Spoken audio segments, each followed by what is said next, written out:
Yo ho ho! What's going on, boys? This is Grim Reaper bringing you One Punch Man 151 review. Now, the podcast has been delayed due to scheduling issues, so you're gonna have to wait a few more days for that one. But let's get this review out today, and let's talk about the greatness that happened in this chapter. Before we begin, like the video, subscribe, so the family can continue growing. You already know what it is. All right. So the big focus of chapter 151 was the counterattack of the heroes. Now, it was bleak, it was quick, and it didn't necessarily change the entire battlefield, but no, that's the wrong phrase to say. It changed the entirety of the battlefield. One man, two men, but one man changed the entire orientation of the battlefield. Moments ago, we had Tatsumaki and Genos literally seconds away from death, with Black Sperm literally beating down on their backs, trying to end them. Not even trying to beat them, trying to end them, finish them off. You had Atomic Samurai, Spring Mustachio, and Yan Yan sitting there getting a full-on bombardment from a high dragon, literally 10 meters away from them, just a straight-on bombardment from the clouds above. And he starts pulling up his big ass, strong, destructive, powerful, big diesel orb, but like a whole spirit bomb. Bit like he was about to drop it on them boys.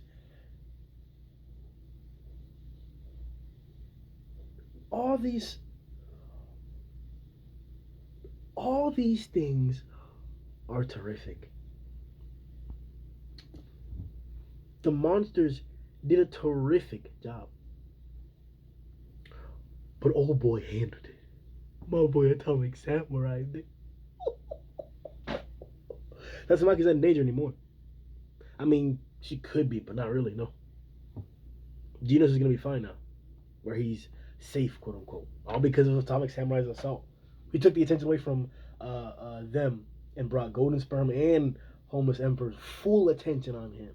Full attention. They were preparing a serious, true, powerful, with the intent to kill, finish. They weren't even taunted, talking about some, hey, line up, everybody, line up after Atomic. You're next, bitch. You're next, bitch. All that because Atomic pulled up. No, we can't leave out King. True hero in the story. Yes. Once King arrived, now you may have seen this in like the example of the Avengers, right? You know, you had a little like political stuff going on there, but it was still kind of cool how whenever Captain Marvel came in from atmosphere or whatever, like the ship stopped firing, literally trying to help Thanos from Wanda or whatever. They stopped firing down and they start firing up at Captain America because she was the next biggest, most powerful threat. What are we worried about next? So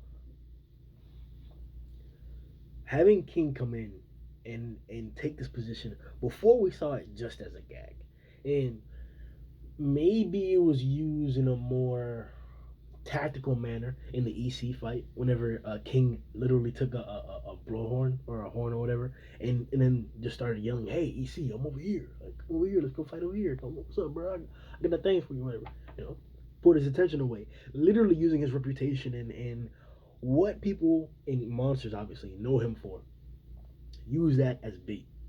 Now I'm not saying that it's been maximized. Hopefully, we're going to see like much more elaborative uses of this.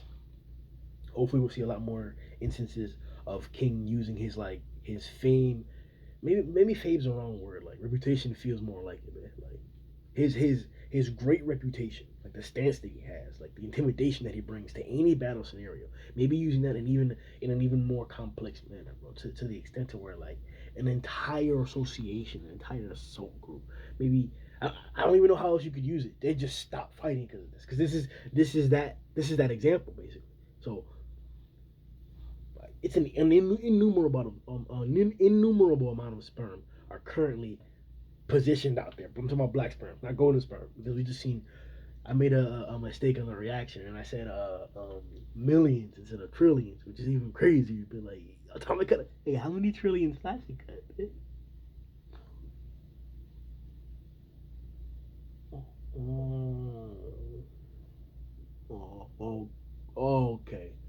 didn't cut trillions of anything. Oh, okay. Okay. Okay, yeah. We in there, boy. Nah, but on the reals, like, there's a crazy amount of individuals out there. Like, for all intents and purposes, these sperms are beating high dragons in terms of heroes. Like, Bang did not get through all these sperms. As much as people want to claim that, like, oh, they're tiger level, or they're tiger level, or oh, they're this and that, they're demons or whatever, or they can only really split, like, whatever that means to you, whatever you want to take it as. In this narrative, in the actuality of the scenario, that ability of a single black sperm, or a single sperm, is enough to beat multiple top S class, top 5 S class. Yeah, Tatsumaki was tired, but she was also willing to put out some real D, bro. Some real O, bro.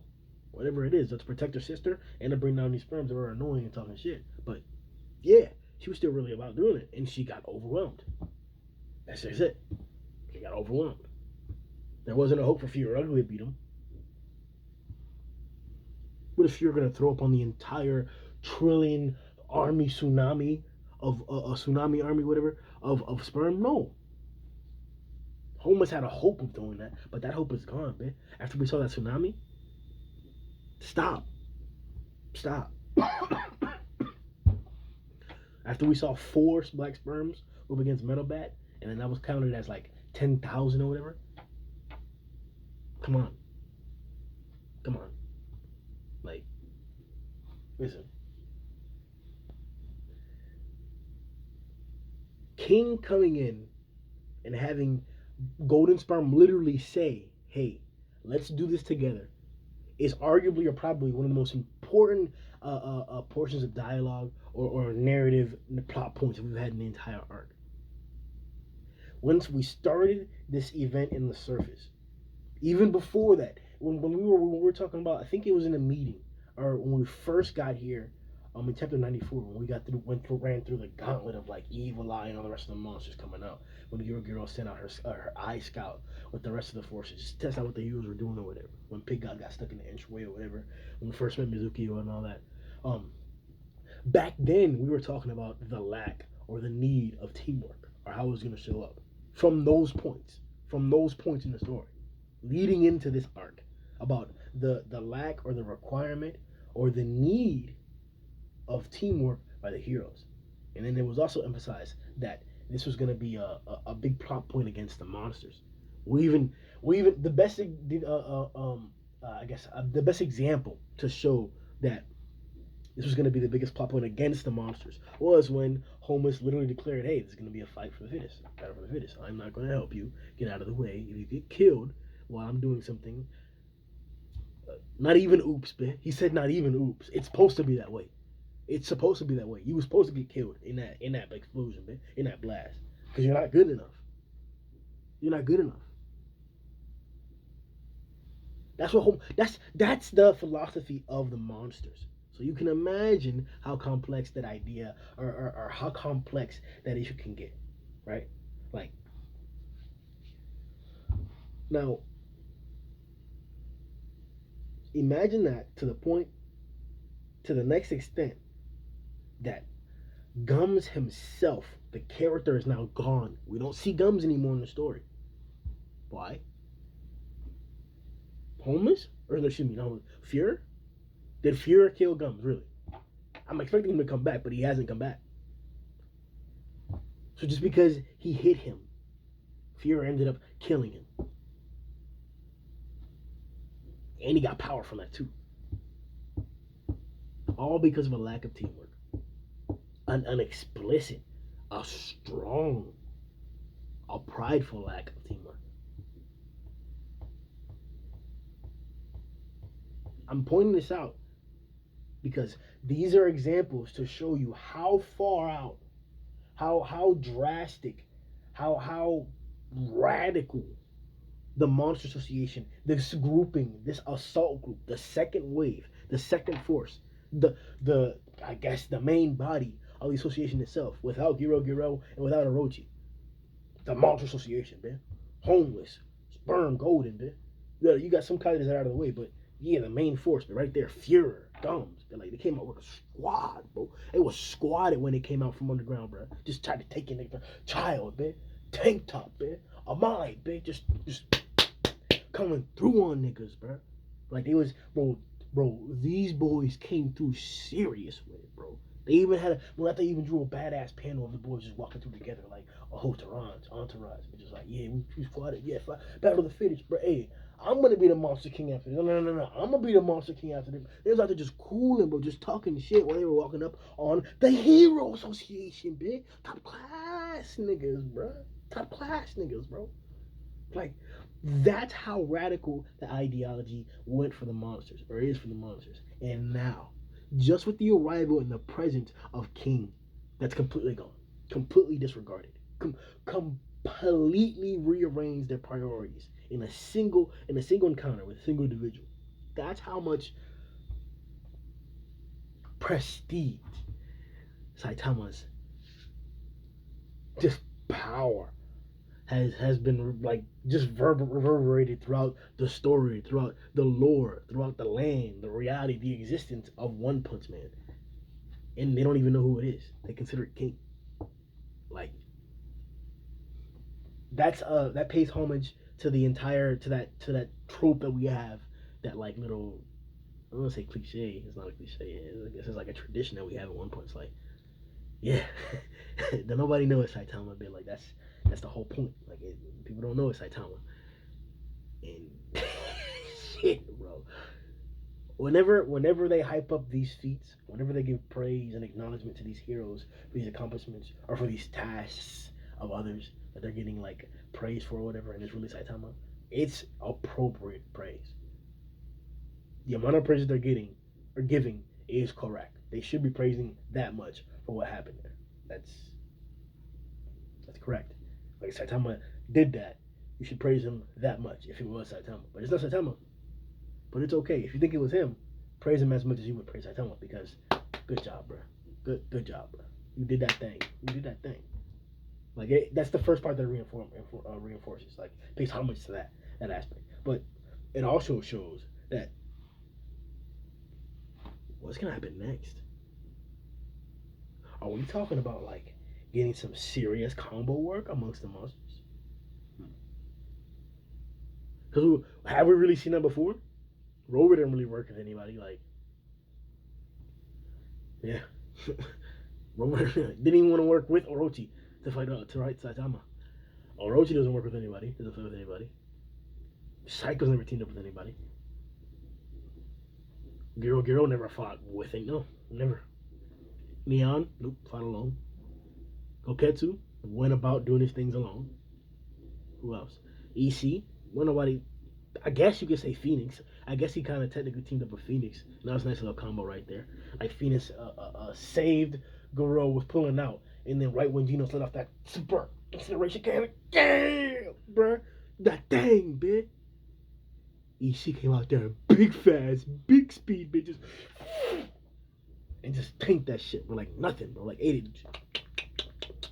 But this centipede, big strong though. So that's. I know we've talked about that a lot, but I just want to point that out, that like principally it begs the question, like, what are we to see next? And it pays homage to the big trope that we have in this series of reinforcing that, hey, the reputation that King has is correct. You should be fearing him that much, if not more so. That's right. This is the strongest nigga. Yeah. You got it. That's true, man. Like, you have the reputation of Saitama. Saitama is that strong. You know what, bro? That nigga is stronger than what you think, bro. You think?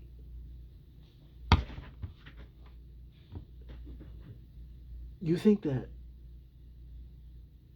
if you come together, you're gonna be able to beat King?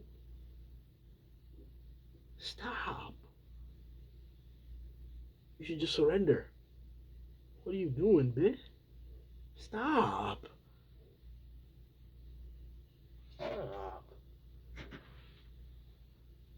But yeah.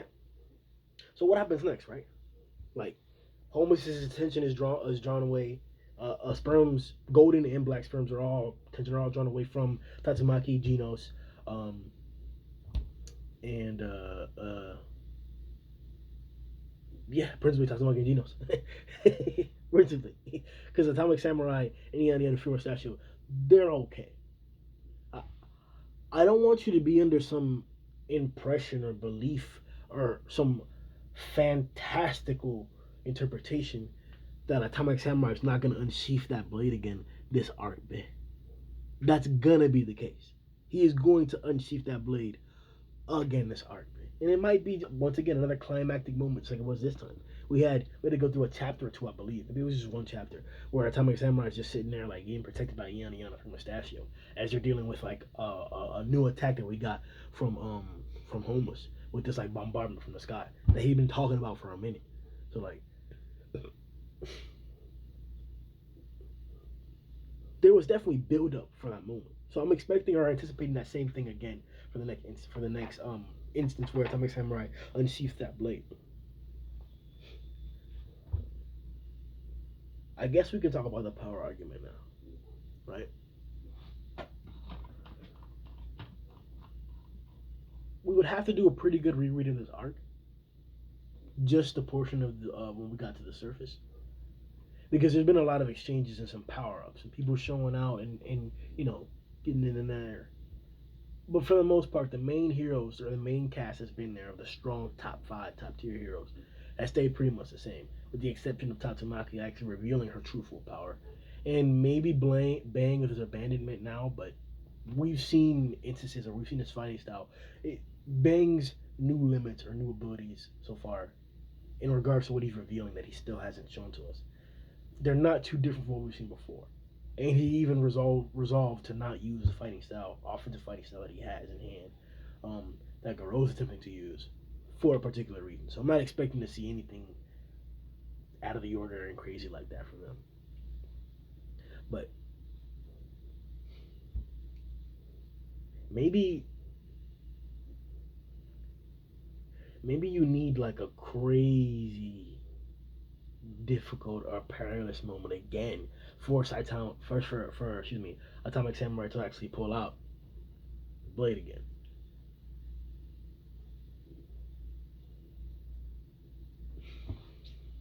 It's difficult to predict and it's difficult to compare and contrast the possibilities of what could or could not happen in regards to like when it would come out again. Because you would think that like so first of all to explain what happened, like he resheaths the blade and it seemed like it curved on Golden Sperm's hand and his forearm as it cut him and he pulled it back. And it seemed like it extended as well. So there's some like magical different properties to it. They're kind of weird. And it stayed sharp as well. But when he pulled it back and sheathed it, it bulged up as it retracted or as it seemed like something retracted. Because he had sheathed it and then the bulge started to go across the scabbard, towards the back of the scabbard, towards the tip of the blade. And then once it got smaller, it was a big bulge and it got a smaller bulge there. Then that's how my samurai started to throw up blood. And he like felt like a big, I guess, pain or whatever happened. Whatever the case may be, the power up that he got is top tier. We were just mentioning about different reveals and the different power levels individuals shown because it's questionable as to whether Atomic Samurai has gained the strongest power in regards to outside of Tatsumaki, obviously. Saw a thumbnail too of somebody, another YouTuber or whatever, also talking about her. Or it would seem like clickbait of the new strongest S class or whatever. Let's get that off the table as well.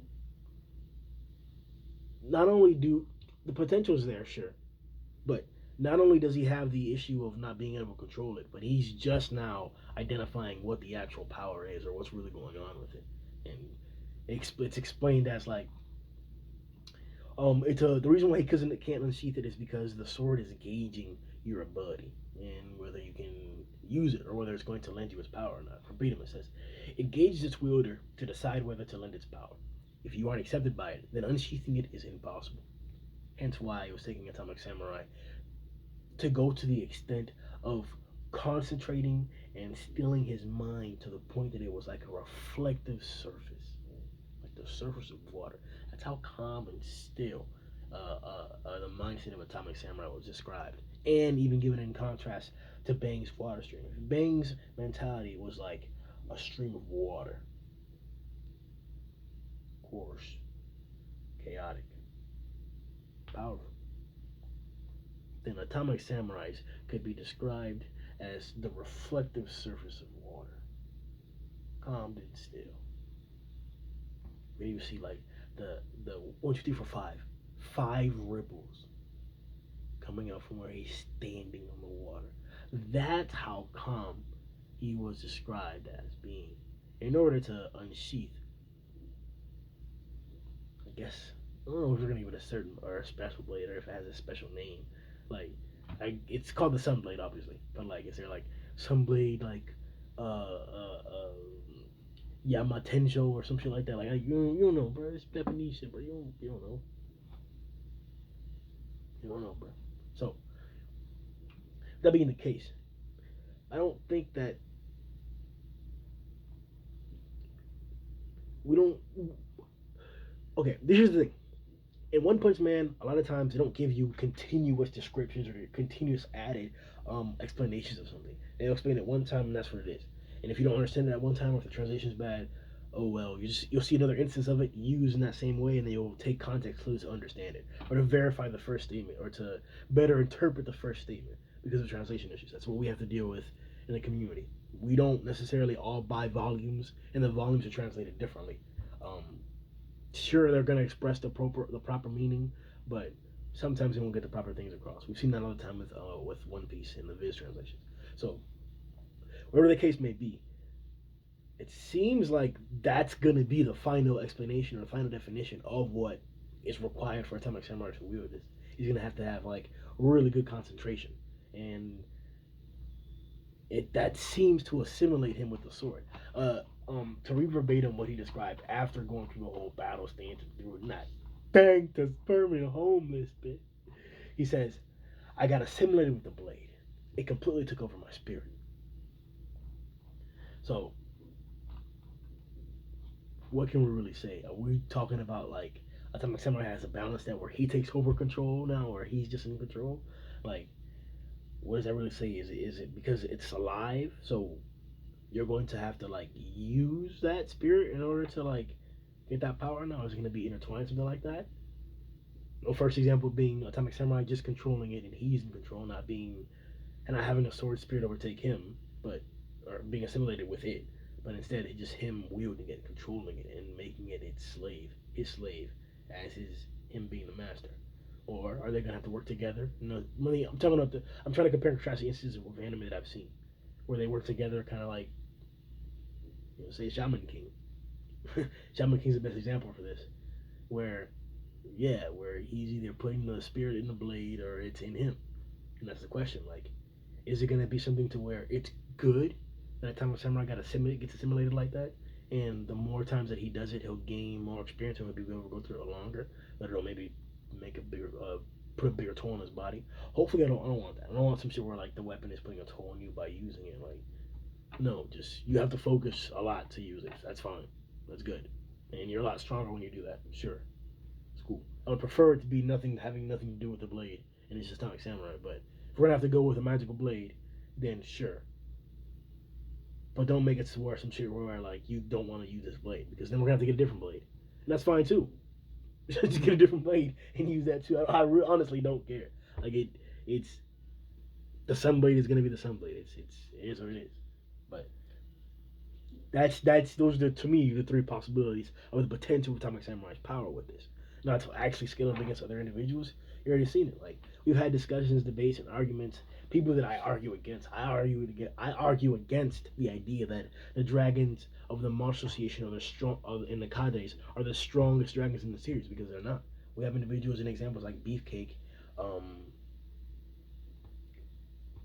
I could name more. Beefcake, Melzigard. Let me see. What are the dragons? Let me see. To the deep sea shit. There are more dragons that we've seen so far outside of the monsters and the cadres monsters or whatever that are definitely could put up a fight. Vaccine Man is another example too. Beefcake, Vaccine Man, Melzigard, Roy Boss. Roy Boss, man. outside of the Monster Association that are strong, that have posed some real threat. So, but if we are to consider, because we have to consider them at least being within those same groupings, like I'm sure maybe Beefcake can beat the majority, if not all, the people in the Monster Association outside of the top tiers or whatever of Orochi, but it doesn't mean that Golden Sperm isn't like next. Or maybe he is above beef. He is above Beefcake. You know, however, whatever you want to consider it, however you want to argue it, however you want to see it, interpret it, that's fine to me. All I'm saying is that if we are to consider amongst all the dragons that we've seen in the series, outside of Boros and outside of Orochi, obviously, and the prime example of Sairochi there too, with the fusion or whatever, which dragons are the strongest? Then you would have, I would hear most often arguments say that Golden Sperm, Homeless Emperor, Beefcake, Vaccine Man, Cardinals Kabuto, Melzigard, Phoenix Man, EC, Goketsu, all these boys would be people in the argument. So, Atomic Samurai just shown that with a single assault, he could take off the arm of one of those individuals. And immediately before that, because Golden Sperm came in to save Homeless Emperor, we get to see Homeless Emperor's potential death in seconds. Yeah, that panel right there where he was screaming, somebody screaming Atomic Samurai? Yeah. That was Homeless Emperor. I still remember to this day the famous quote, or like the line that he said when he first walked in. He's like, yeah, I studied all you heroes. I can kill you all by myself. Empty boasting, and I consider a lot of the shit that they say to be empty boasting. But I'll give that somewhat credibility because it seems like he's been walking the walk so far. But now what? With Atomic Samurai in his face, he said he studied all of them, and they know. And the individual who he's waiting to jump after he kills all of humanity is Black Sperm. And the person who got sent to neutralize Atomic Samurai was Black Sperm. So there's a correlative triangle right there. The person who Homeless Emperor acknowledged at the beginning of this arc, of this portion of the arc, of the surface fight, was Black Sperm. And the individual who was sent to neutralize Atomic Samurai was Black Sperm. Now, that individual, Atomic Samurai, has come to you. He has come in the face. He has approached Homeless Emperor directly, meters away, feet away, was literally about to kill him. We saw what happened once Golden Sperm got in the way and blocked. We saw what happened when Atomic Samurai cut the orb. Once again, it's just stereotypical of Atomic Samurai. This is how he fights, and it shows you that's how impressive he is. Even with a new weapon, that's he had to do some crazy stuff just to use one time. The one time he used it was crazily effective. He slashes the big spirit bomb orb that Homeless threw one time. There's a whole panel. Look at the panel. It looks like a big sun, and there's one slash diagonally through it. And Atomic Samurai's right there. What's the next panel? All of it cut. All of it cut hundreds of times, bro. It looks like a shining sun. It looks like rays from a shining sun. Little rays sprinkled out everywhere in the explosion and destruction of it, bro. Like confetti, bro. Like a festival, bro. That's how many times he cut it.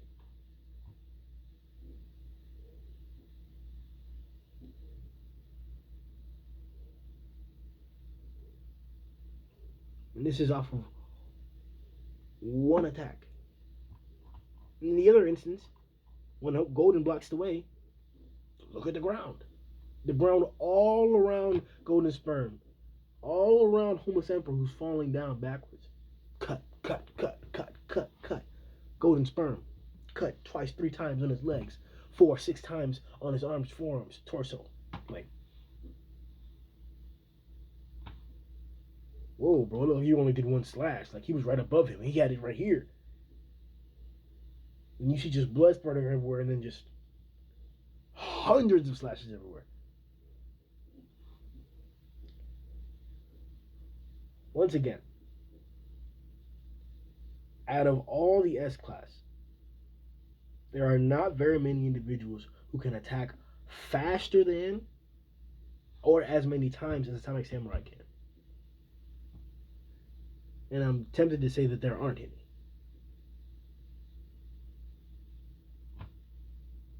Sure, we can talk about Blast, Sure, we can talk about Tatsumaki. Fine. Sure. Saitama counts because he's in the association too. Sure. There are not many, or there aren't any people outside of them who attack as many times or as fast as Atomic Samurai. No, he has this. Sure, before he had some pretty good AP. You know how he like just destroyed that building, the building's top, and deflected Orochi's whatchamacallit, like big ass orb or whatever that was pretty fucking big already. And then when it blew up, he cut it into like multiple pieces, multiple different explosions, and the explosions were huge wherever they landed, very far off in the way. Like he already has some pretty good strength and destructive capability. AP is what they call it, I believe. With his sword, like Tommy Samurai swings his sword, he's not just cutting shit, he's destroying shit that he's cutting. Like, shit's fucked, bro. Shit's fucked, man. Shit fucked, bro. I gotta stop. I shouldn't have cursed.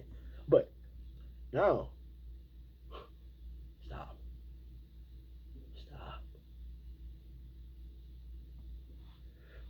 So with that being said, I'm upset that Metal Bat is talking about like, hey, I'm gonna hold off now that King's here. He's gonna draw the attention away. He may be getting used for something else, but hopefully he'll get repositioned into a fight with with Garou. I'm anticipating Bang failing. Him resolving to not use his offensive style against Garou, I think is the sign that he's going to let Garou overcome him. And that may be the best hope that he has to like get inside of Garou's head. Sure. Maybe it's not. Whatever the case may be. I'm hoping for a chance for Metal Bat to actually show up against Garou instead of just having him lollygag or whatever. Because he does have the best claim for a rematch. Sure, Darkshine does as well, and he's the most recent one as well, but we all know the argument that we have routinely, yearly. Did Garou really win? Technically, Metal Bat won. Did he or did he not? Like, you know what we do. So it would be nice to have another instance where we get a rematch of that. Wouldn't necessarily get a good chance to gauge Metal Bat's new power level, or if he even has a new power level after coming out of the hospital, by him taking out those group of sperm. But this hopefully will give us a chance to see that. I hope he's not just here to just be in the background and he'll get his chance next arc. Nah, I don't want that. I don't want that.